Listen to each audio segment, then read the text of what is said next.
কথাটা শুনে ছেলেটা আর দেরি করে নাই, একটা দৌড় দিয়ে মায়ের ঘরের সামনে চলে গেছে।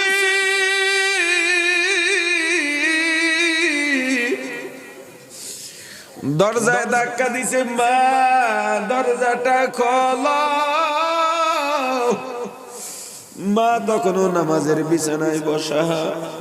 মা অনুনয় বিনয় করে বলে, বাবা সেদিন মারছো, সেই ব্যথা আমার শরীর থেকে এখনো যায় নাই, আজকে আর মারিস না রে বাবা, মারিস না।